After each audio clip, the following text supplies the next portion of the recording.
Hello, friends. Today we are here to discuss the film Everything Everywhere All at Once. I want to make sure I had the title right.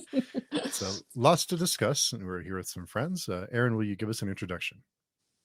Hi, first time on the live stream, but I've been hanging out on Steve's channel in the chats for a long time and over on the page during forums.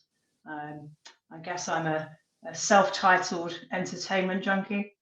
Enjoy films, TV, books, you name it, games from time to time. So glad you can make it. Okay. It's awesome. Thank you for having me. So glad you can make it. And Crystal? Yeah, I am Crystal.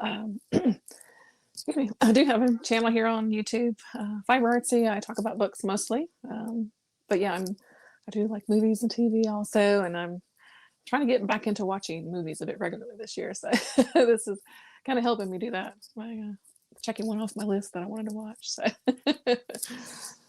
Nice. It's a lot different having a 2-hour commitment versus having a 12 or 14-hour commitment. So a big difference. Yeah, a big difference. So this is you're underestimating there, Steve, especially some of the long series that you're reading. I probably am. I spend a lot of time reading. I'm not the fastest, so it takes me some time to get. But you chip away at it every day, and it does add up quite a bit. So, but thanks for coming by. Excited to talk about this one. It's kind of a bonkers movie. I'm a little bit surprised it was made. I mean, I'm glad it was made, but I'm a little bit surprised that the level of talent that is in this movie is there, and the production and everything for such a crazy idea. So I'm happy that we were able to get this movie. Yeah, for sure. There are also 2 multiverse films out recently. One from a very big studio, and I would say this personally for me is the better one. But yeah, it did seem to attract some talent. So I was trying to think about Michelle Yeoh. She's such a well-known name, but I think I've only seen her in one other film, in all fairness. Probably the one you'd expect, Crouching Tiger, Hidden Dragon. I'm sure she must have just done much more than that. I just couldn't think of any off the top of my head anyway. So. Yeah, she is spectacular in this movie. And I'll look up her the other movies she's been in. But what did you think, Crystal, about this one?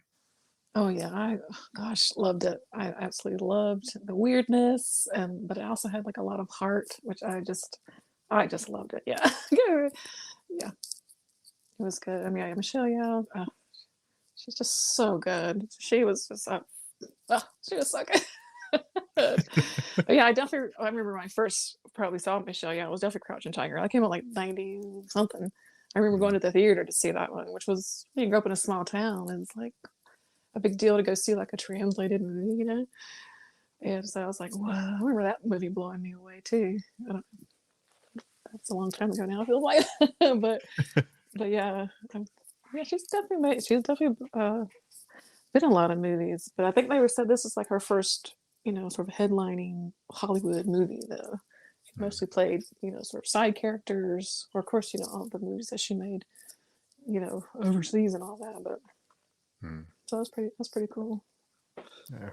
And Josh is here. Hey, Josh. Love Erin's backdrop. One of the best scenes of the movie. We were just talking before we went live about how cool the backdrop is, how cool the screen is. Yeah, I watched it last night. Philosophical moment. Sorry, Steve. Yeah. No, it's okay. Yes, it's a great moments. I watched it last night. I really enjoyed it. I love Michelle Yeoh. Yeah, top to bottom, I think everyone's great in this film. Oh yeah, everyone's really good. Was in Blood Origin. Oh yeah, she was in Blood Origin recently. Yeah, The Witcher. I think it was a Witcher prequel. So lots to talk about. The first time I watched it, I felt like I got it, but I didn't really get it. It took a little bit of time for me to catch on. But the multiverse was an interesting. I didn't expect it to be that kind of. I didn't expect it to be this large of a story. What did you guys think? Is this what you expected it to be? Just trying to think back now, having seen it 3 times. My initial thoughts. Yeah.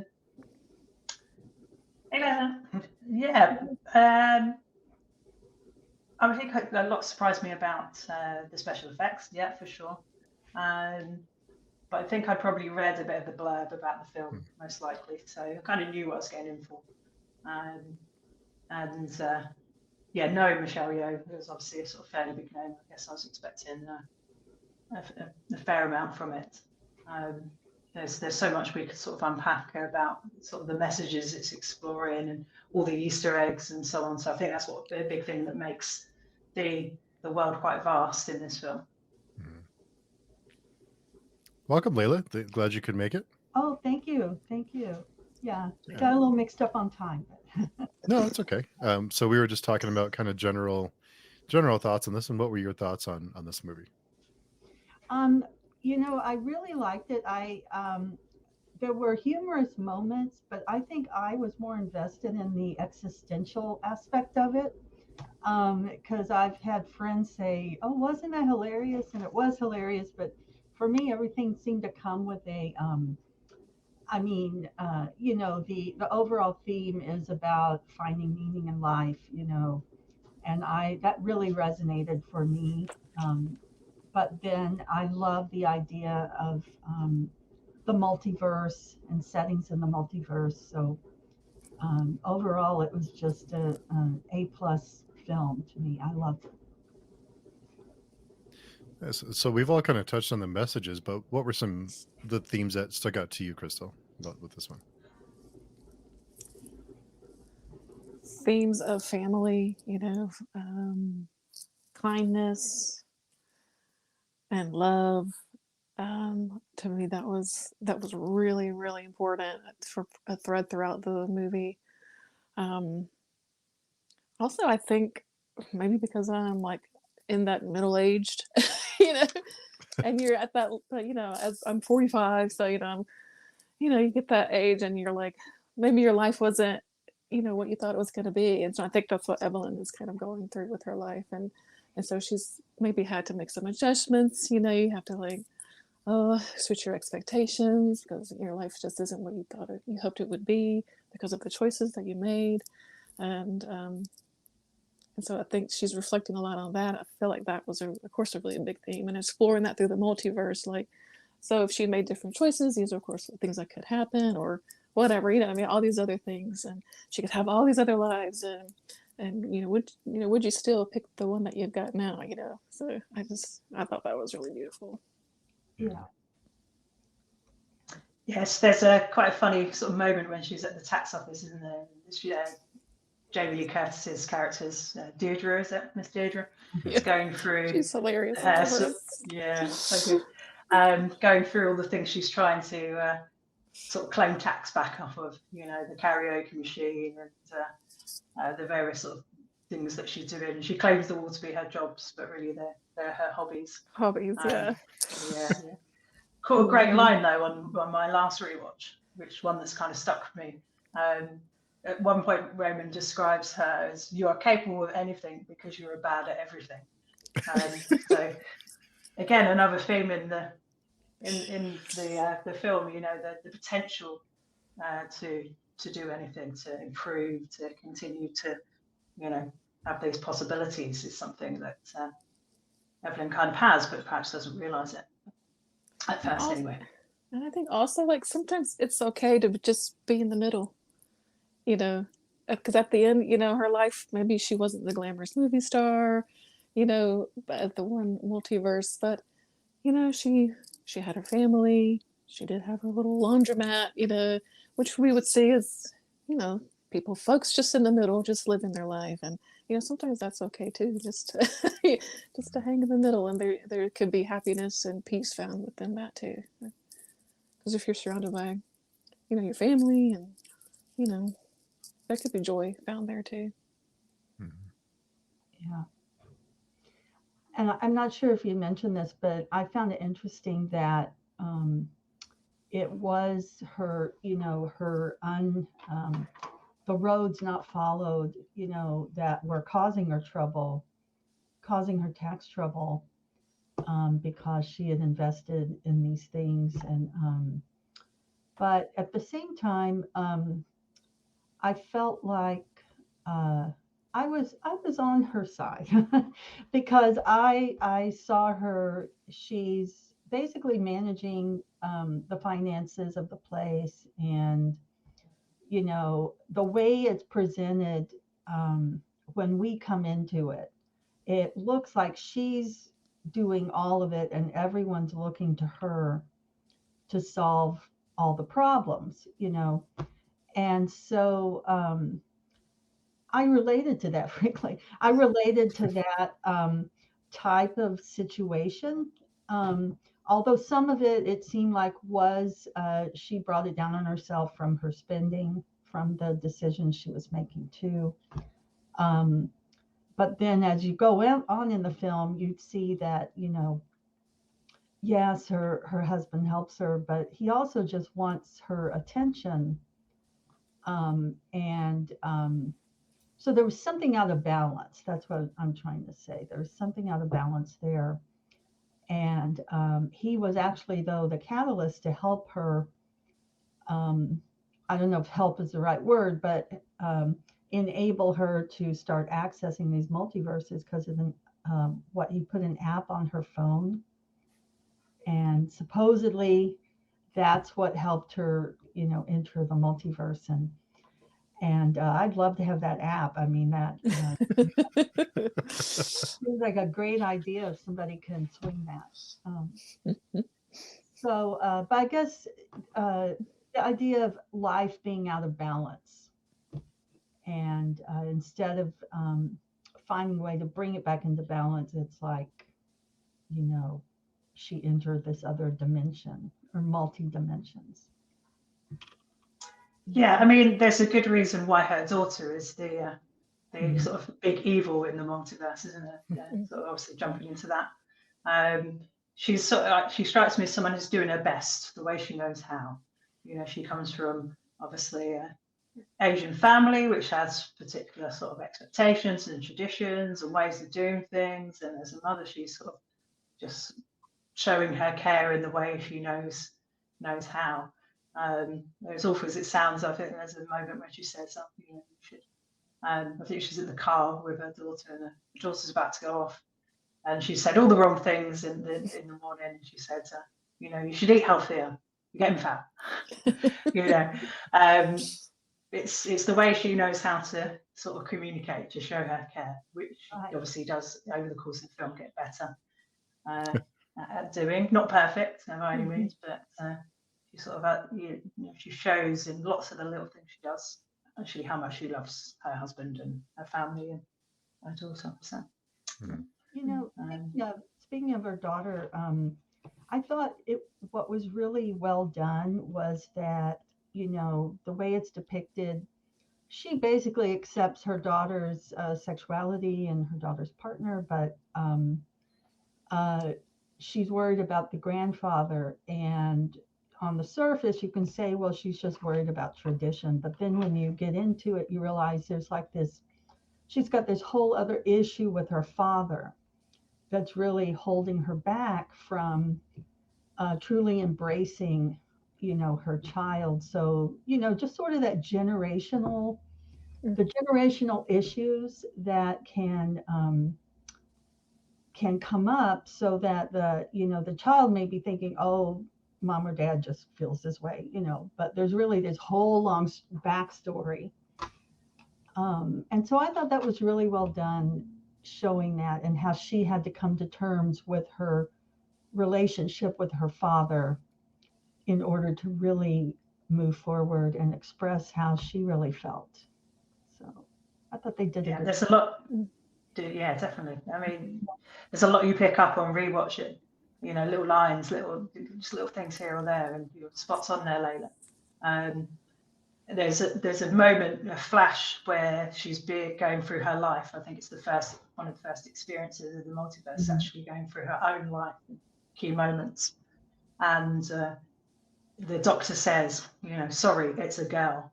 Again, sort of the start of perhaps her own perception of the disappointment she is to her father. Part of it might be her own sort of perception of letting her father down, never quite being good enough for him. So. Yeah. There was that line, I think it was towards the end, when Evelyn, I think she said this to her dad. I wrote it down. It's okay if you can't be proud of me because I am. That's so. I just was like, crying. Oh my god. Let's talk about James Hong, because I was like so excited to see him acting, and like it's a thing. Yeah, I was so excited to see him up on the screen again at work. So he's been around for so long. It's just good to see him. It was good to see him. And I remember, Big Trouble in Little China. Yeah. I was interested. I did do some reading on it, just to kind of get a sense of why the writers had come up with the story. But then I saw that they had originally conceived of Jackie Chan as being the star. But I think it's much better. I mean, I love Jackie Chan, but I think having Michelle Yeoh is a much better idea. I think just having a woman makes it more meaningful. Right. Because let's face it, women, I mean, she does carry the load of a family just like I think most women do. Whether we like it or not, And something that cleared up for me, because I only got to watch it once, and I noticed, it flashes by so quick, but I noticed how there were images of her that were her real, were real photo shoots or real red carpet stuff. Yeah. Red carpet stuff and all of that. And when I saw it, it put me out of reality for a minute. I'm like, wait a minute, is that staged, or didn't I see that before? So I loved how they did that, and they've slid so many little things in there. And by the way, I love the googly eyes behind the rock with the We were chatting earlier, one of the best scenes in the movie, possibly. I think so. I mean, if you're interested, Layla, it's the internet, right? There's so much out there you can do. It's like someone who's slowed down, looked at every scene of her face is flashing and the scene she's in, and obviously there's so many sort of Easter eggs and so on. I think even when she goes to the movie premiere, the movie she is essentially, obviously, showing, she's just made is the movie she's in. So, fantastic sort of Inception style, I guess, stuff going on. I think we could, you could research it for a long time to find all the different nods that you kind of mentioned there to various other medias and various other things. And the director actually appears in the film a few times, I believe, as well. That's another thing. Yeah. I didn't know that. Brandy comments, it was a good commentary on being a mother, wife, and daughter with all the spinning plates we hold, just trying to get it all right. Yeah, that was probably the first thing I picked up on. Absolutely. Agree. And I think it's important that this is an immigrant story too, and there are those pressures of, the folks back home, and then of course trying to make it here, in the U.S. And so I think Evelyn, and I guess Waylon too, probably felt that weight, for their lives too. Yeah. Sure that sort of weighed down on Evelyn also, and why her wanting so much for joy, and then that thought occurred to me because my dad was an immigrant, and truly owning the laundromat, and he owned a tailor shop and then a garage, but having your own business that is like functioning is like a big dream, and so in a way she had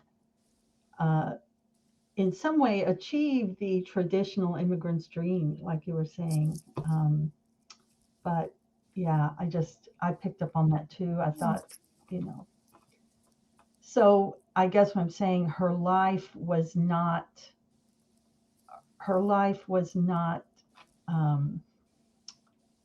bad in the sense that she had fulfilled sort of this traditional immigrant story, but yet there was, so much else.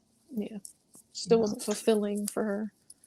Yeah, I mean, she goes into the movie world, and at first she thinks this is going to be the perfect life, and she's even desperate to tell Wayland back in sort of her life about it, isn't she? And she obviously gradually learns that without her daughter, without that Wayland, it wasn't the perfect life. If she had stayed at home, she had stayed in China and had never have left, her life wouldn't have been better. Only on the surface it might have looked at it that way at first. But.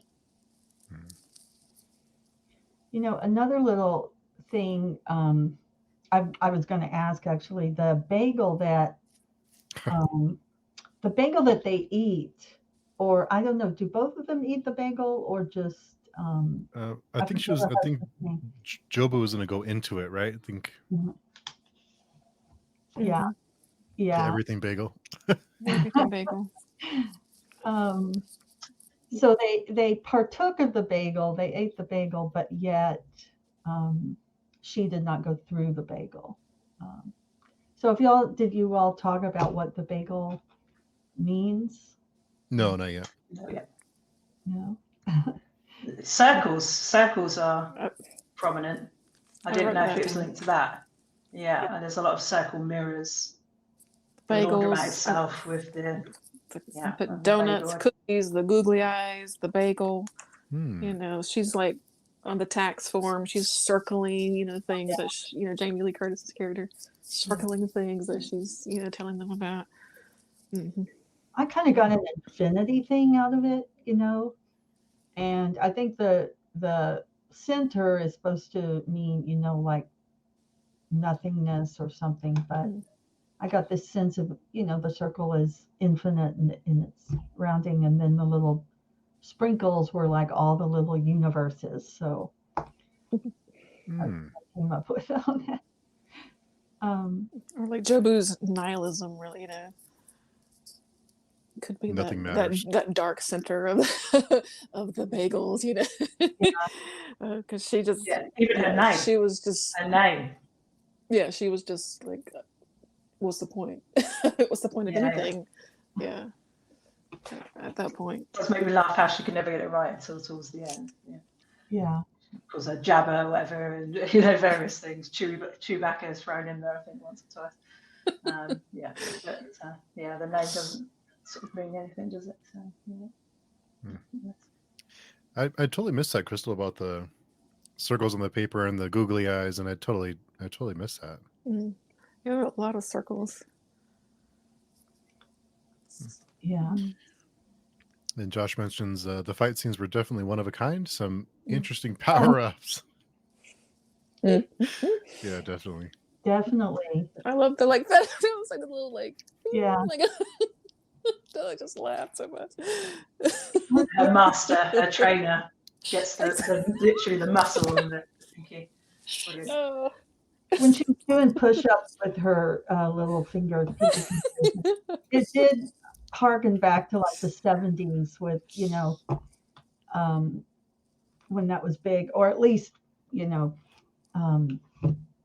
old karate movies. Those old karate movies I used to watch as a kid. So.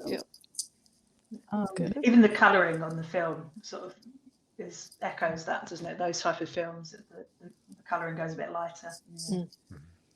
But I did read that the one particular scene that was interesting, where people were landing on things, let's put it that way, that they are actually YouTubers that have a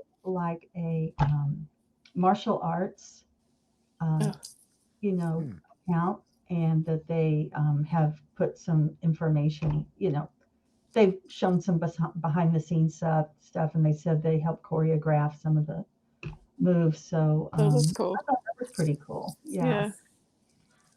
I'm going to have a really unpopular opinion, but I think the fight scenes went on too long, and they were the least interesting part of the movie. I don't think that's unpopular. I enjoyed, I enjoyed seeing her I enjoyed seeing the choreography, Mm-hmm. but I agree that there were times where I was still just trying to put together, what is the thread of plot here or what's happening. So yeah, I could see that. I think a couple of them went on a little bit too. I mean, it was. I mean, I can appreciate the choreography and the the moves. All the work it took to put those scenes together. But towards like the middle and the end, it's like let's went on a little bit too long. It could have been shortened a little bit, but I still appreciate the work that went into it. But there was a lot more that I took away than just the fight scenes. But It's I was trying to think how many there were sort of by the third act, as it were. Of course, the fanny pack one is the Yeah. ultimate fight scene, and that's quite early on in the film. There's also the Bollywood movie that she sees a few times on the TV that's kind of mixed in, and obviously they're sort of known for being these epically long sort of films, maybe these 3-4 hour films.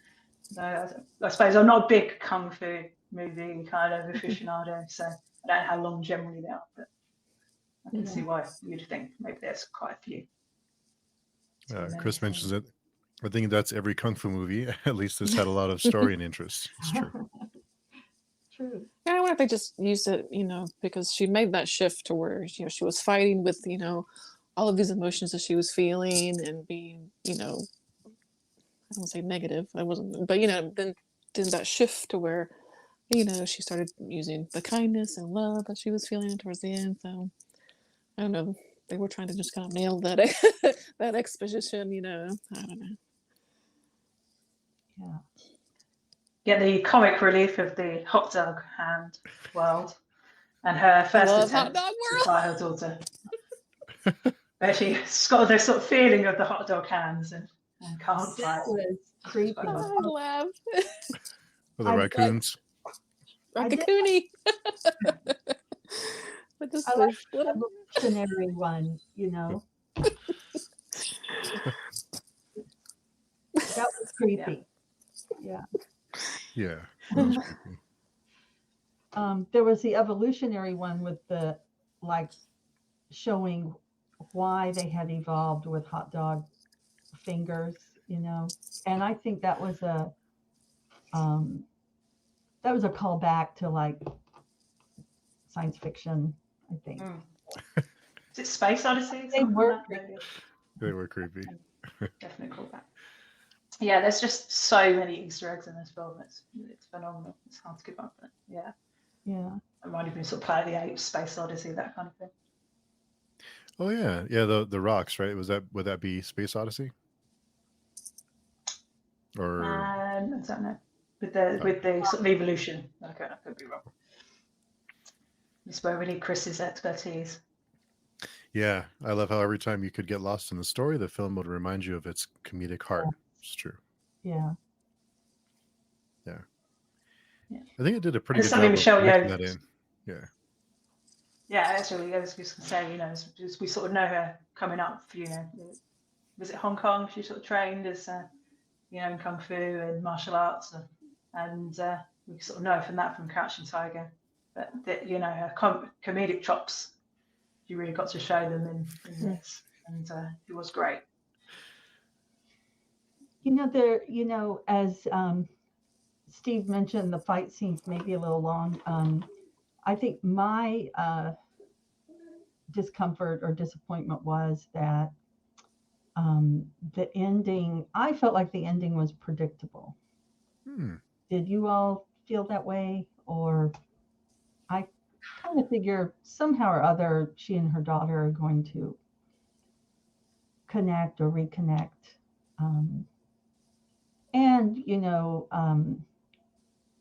When the husband said, we just need to try kindness, I don't know. I just felt that was a little too on the nose. Yeah. I mean, it's all true, it's all true. Well, maybe, but it's just that I felt like that's where we have to be heading, but that doesn't mean I didn't enjoy the ending too. I just was still kind of waiting for a twist to come at the end because we'd had so many of those great, things pop up through different dimensions. Yeah. Yeah. I think the first time I was just trying to understand what was going on, so I didn't really know what to expect. But yeah, I guess you can see it coming. I still enjoyed the journey, but Yeah. you kind of have the feeling there was going to be a happy ending, or there was going to be like a heartwarming, or Yeah. feel good ending at least. But what did you think, Erin and Crystal? I'm not sure. I enjoyed the ending. It sort of does bring a tear to the eye, that emotional sort of hit at the end. But something you made me think this there, Layla, was, how would it have been different if Jackie Chan had been in the film? How would they have done the narrative differently if it had been a male lead? Would it have sort of hit the same way? Would it have been the same story? Because we often obviously associate those kind of feelings generally, I would say, kindness, lovingness, in some ways, even the toughness that Evelyn, sort of shows towards her daughter, with female characters, would have had the same impact. I don't know. I enjoyed the ending, but I guess I can see what you're saying. It's a little bit sort of what you did, the happy ending, if you will. Yeah. Oh, sort and of happy. I was happy. I think I was hoping that they'd all find a new dimension. I thought that I kind of had some hope for that by rebalancing, maybe she's going to be able to become that singer that she always wanted to be. And she kind of did at the end. I mean, she had a microphone.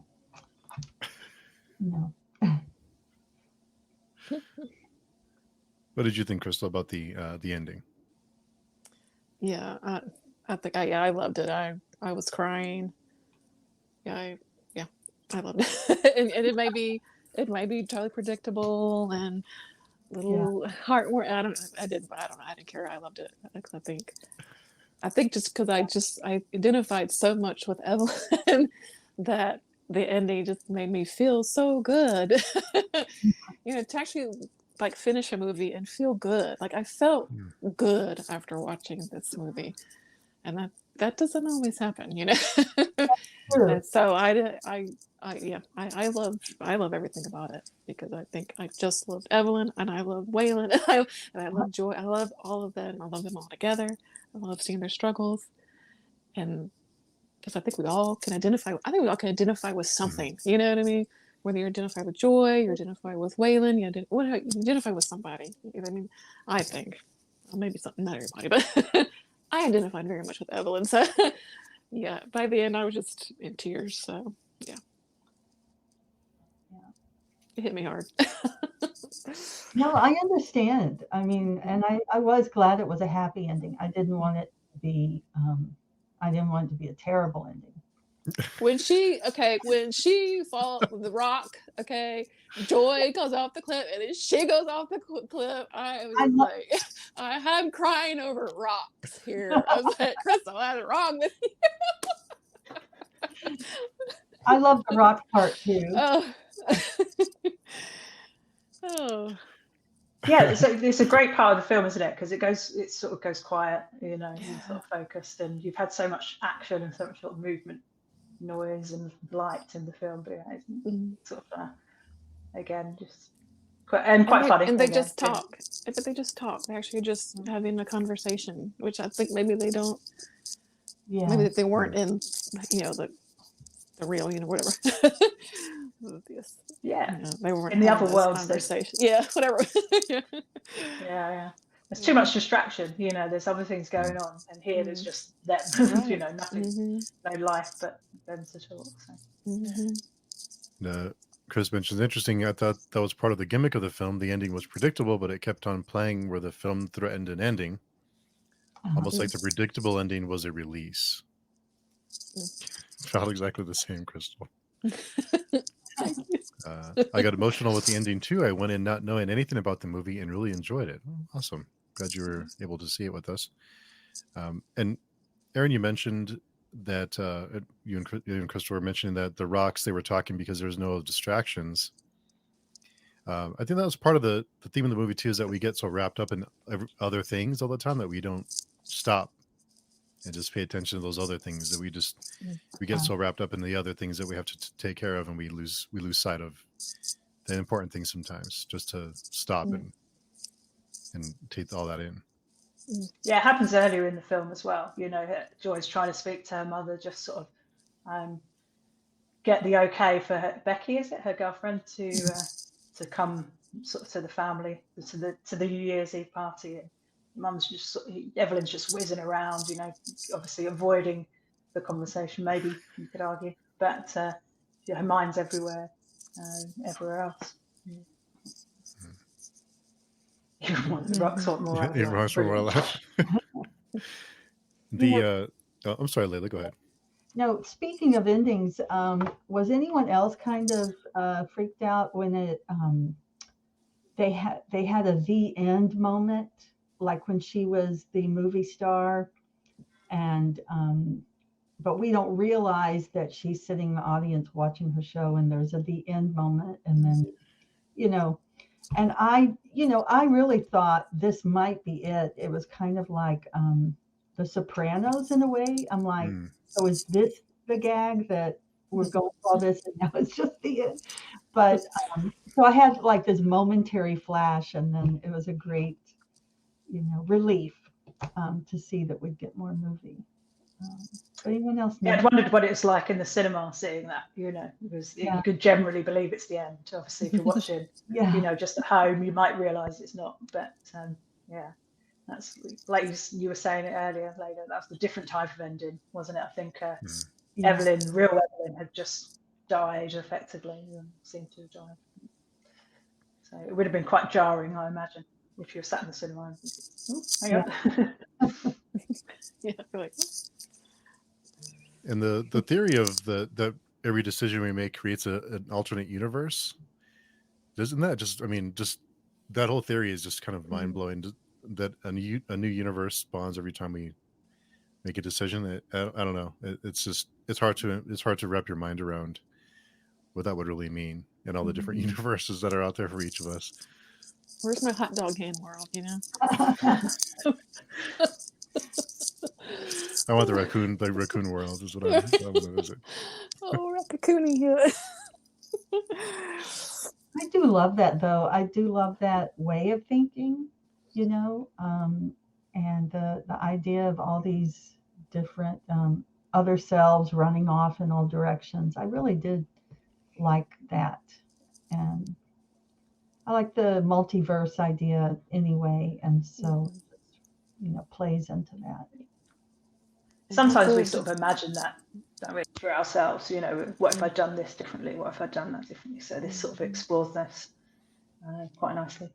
You remember the original Star Trek, how I think Kirk and Spock ended up in some alternate dimensions, or the Enterprise ended up in some alternate dimensions. And so, yeah, I kind of flashed back to that too.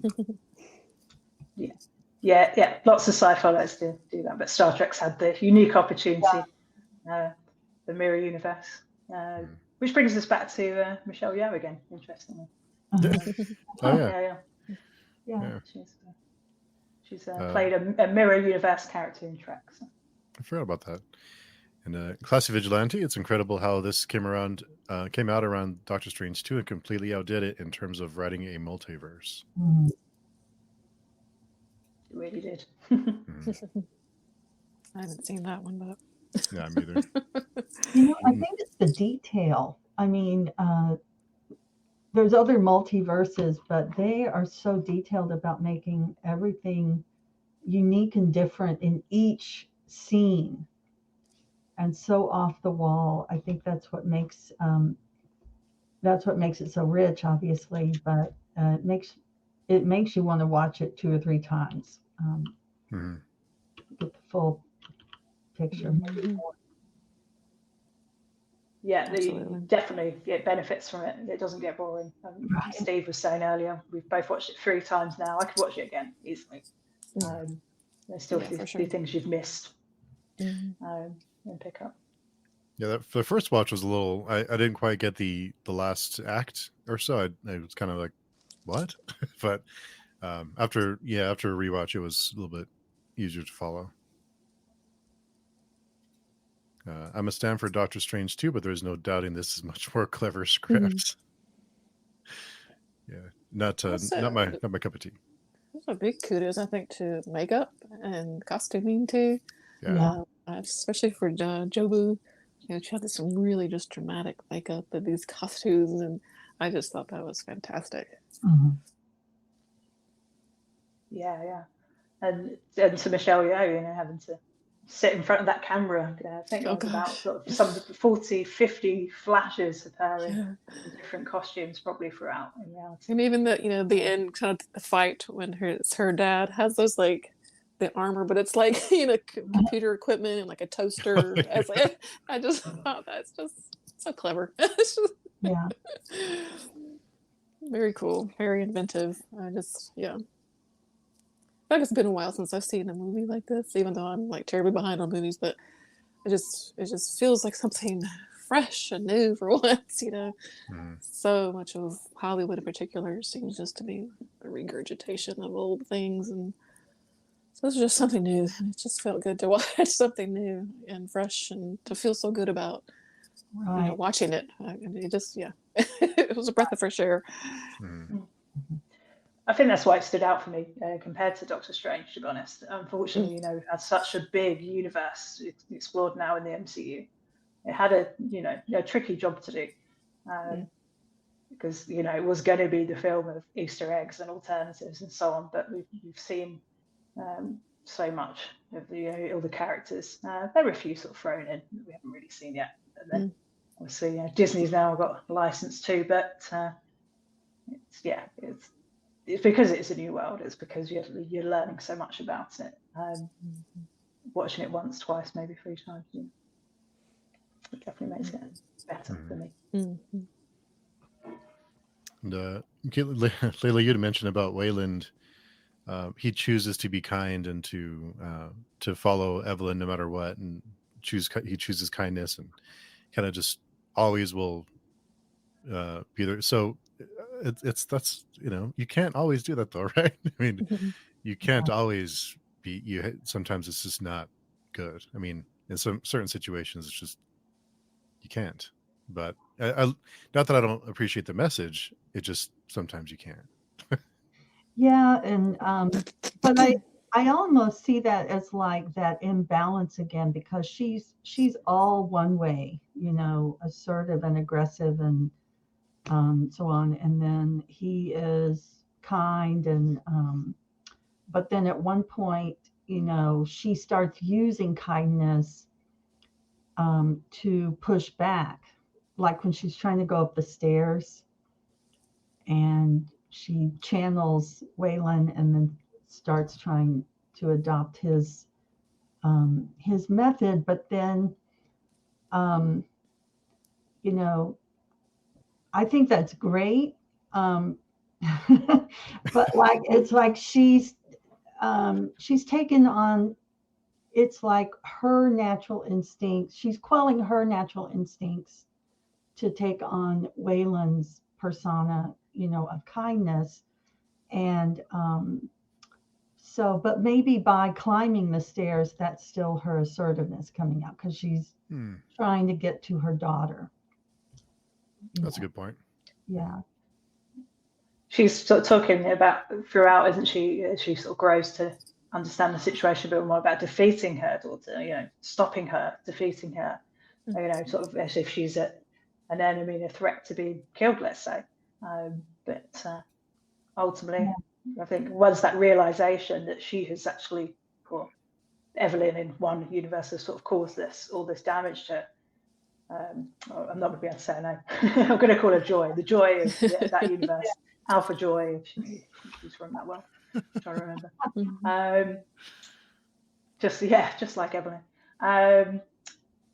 She's just got to to try a different strategy, and she's sort of an awakening that she can, you know, be a bit different. She can change, she can evolve, but I like that idea of the stairs there, Layla, that she can still keep hold of some of the qualities that make her her as well.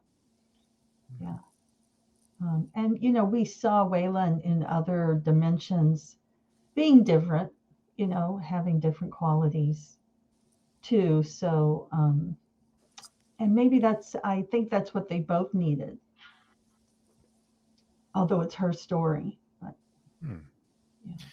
yeah. Yes, it's definitely different and refreshing. Yeah, to Crystal's point. And like I said, I do really appreciate it was very touching that Waylon chooses kindness, and that's how he survives. That's how he gets by, is with kindness, and he just chooses to be kind. And it's a really powerful message. Just there are some times in life when you can't, be, you know, because it's just bad.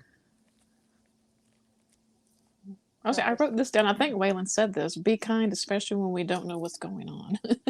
I think they were in the closet, and he said that. It's that's kind of like one of those things. Like, you don't ever know what someone else is dealing with, so maybe they're being a jerk that day because they've got something else going on. So, you know, we can choose kindness in our day to day, and even though it can be really hard sometimes. It's a great point about not knowing what other people are dealing with, and we don't know. I mean, what other people are dealing with, and they might seem like they're abrasive or difficult, but it might be there's other things going on in their lives that we just don't know about. So it is important to keep that in mind. We all got our own stuff, right? For sure. I think it's a mix, but I do think that I just, like I've said already, but I think they were intentionally shown as being kind of out of balance, both of them, you know. And one of them needed to act in order for the other one, you know, to act in kind or respond. But that reminds me, did they actually get divorced, or did she actually sign divorce papers in her real world? I kind of got confused on what was going on there, and since I've only watched it once.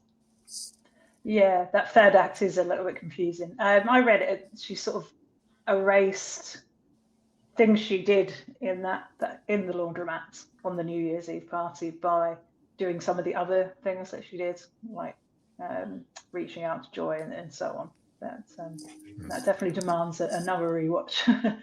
Really get to grips with that scene. There's a lot going on, but that's how I read it. Yeah. And Layla, to your point, I think it is a yin and a yang kind of thing where they balance. There's a balance between the two. And, Josh mentioned she got the best of all worlds, I suppose, and the worst. I'm sorry. There's some. I was just saying, you know, to yin and yang, but there's that when you're, again, as an older person, you've been with someone for a while, and you know, things drift apart, and you start kind of almost living. You know, are we living the same life anymore? It's that, you know, I think to what Layla was saying, that they both kind of needed to have a little, you know, a little kick. I think to like, what do you guys want? You know, at this point in your life, what is important right now, and kind of how to get back to where either you were, if that's what you were wanting, or you know, if you're wanting to, you know, something else. So yeah, I think they both kind of need a little a little kick in the butt, I think.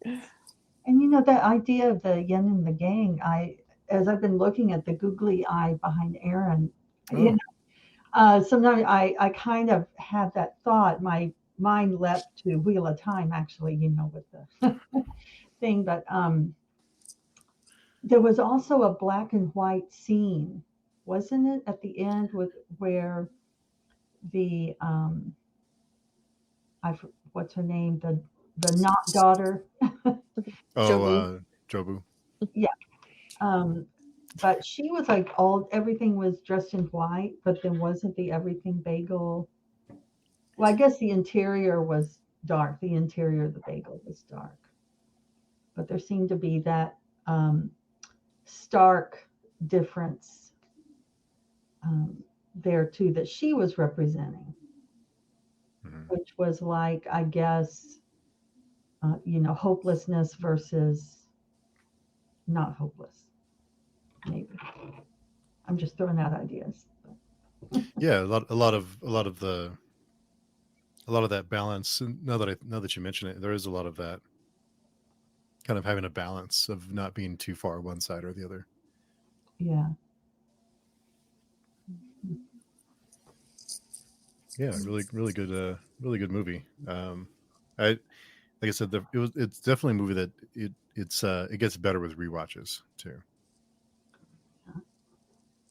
I watched a little interview too with the Daniels, the directors and the writers and stuff, and they did mention how each little world was kind of like an homage to some of their favorite movies and directors that they admired. So I thought that was pretty cool. Erin, I think you picked out a couple. I think I think the hot dog world. I think they said was inspired by the movie Carol, which I hadn't seen that either. But it just directors they like, movies they like. They seem like pretty cool guys. I'll never be able to watch Carol again now. Just all I'm going to see is hot dogs. But yeah, that again, it's a sort of a good movie, based on an older novel, I believe. Patricia Highsmith's book, I think, is what's. Yeah. And it's another sort of one that's pretty good, pretty emotional. But, Did you any of you have anything else on your notes or any other topics? The only thing I was sort of, obviously, again, it might be sort of talking to the what's the word I'm looking for? The immigrant's experience. There's a lot of mention of language, actually, I noticed on my third watch of it, talking about, we have the two languages, of course, the use of Mandarin and English. But Evelyn talking about stop making up sounds, and obviously there's a lot of made up words and names and things like that. And it made me think, is there sort of a lot lost in translation, and is there a lot of misunderstanding through lack of communication? Then I noticed actually in the rock scene, there may have been a sort of hint towards how we communicate and so on. But I thought that was, again, just a theme I hadn't noticed on first watch. I didn't know what people's thoughts were on, or if they picked up on anything on that. Evelyn says everyone stop making up sounds, but isn't that all languages essentially? It's just we have a common understanding, between us somehow, in some way. I'd forgotten about that, but I'm glad you mentioned it, because as she was saying it, I was just thinking, is this her just saying that she's literally not understanding what people are telling her? So, or she's just so disconnected, from them. But again, my mind is leaping to our friend Karsa Orlong. in a different book, in House of Chains. House of Chains, yeah, where he's like, you use too many words. But I think that was great, and it was like that was part of some other world, and she couldn't access it, so it was just sounds. There's a lot of profound stuff. And I think there's a whole mental health aspect in there too,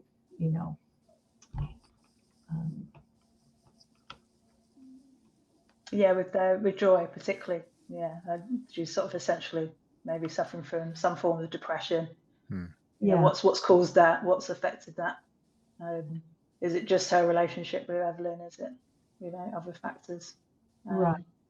I think right, again, a lot more to explore on that when you really want to sort of focus in on the themes. You could probably almost watch the film several sort of times, just trying to focus in on one aspect and pick up all the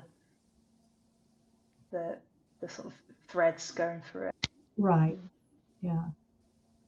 My son he was studying film in college, and he I guess he found a YouTuber who did like a 6-hour breakdown of the movie, Oh. and Oh, I guess really? they go through how it was filmed and different themes. So yeah, there's a lot to take away if you really want to get dig in pretty deep. There's a lot to walk away with. Love that. I will watch it again. I could see having watch parties with this, just just for fun. That does sound like fun. Yeah. You guys have anything else you wanted to mention? Not right now. No. I loved it. So I think we all agree that we all really enjoyed it, right? Yeah. Very much. I don't know, Erin, did you you've seen it 3 times? You still or do you hate it? Oh no, absolutely adore it. I think I've grown to appreciate it more and more every time. So I'll be probably doing another rewatch soon, to be honest. Nice. Awesome. Yeah, we need to find more movies like this to discuss. Lots to talk about. But thank you all for coming by and chatting with me about this one. It's great to. This is one you just have to talk about when you're done. It's just begging for conversation. Yeah. But before we sign off, Erin, if someone wants to get in touch with you, where's the best place to find you? That'll be over on the page tuning forums. Probably the best way to contact me should you wish. You occasionally find me sort of hanging out, try not to be too sarcastic in Steve's comments on any of his posts. You always have the best. You always have the best ones. Yeah, you do. Yeah, always have the best ones. You always call me out. It's great. I love it. And Crystal, where can people find you? My YouTube is Fiber Artsy. Instagram too, where I'm usually cooking dinner on Steve's sprints. Oh, yeah. Yeah. And did you just upload a video about fiber arts in this film? Everything, maybe it's a different one. Okay. And I'm Layla Goshi. You can find me on Twitter, and I'm the editor of a magazine called Validity Magazine, also on Twitter. nice. And I'll add those all to the description as soon as we're done. Josh wants a rock spin-off movie. That'd be great. Rakakuni. Chris, Rakakuni. Yeah, I love that. Oh man, I've done that one. And Chris is recommending Beyond the Infinite 2 Minutes if you like the mind-bending nature of this. Yeah, that's on my list. I'm watching that this month, so it's going to happen. Cool. Well, thanks again, everyone, for hanging out with me tonight or this morning, wherever you are in the world. We're all scattered, so thanks again, and thanks everyone who watched and contributed to the chat. It's always great to have the interaction. So we'll see everyone soon. Thanks, Steve. thank you. Thanks, bye everyone.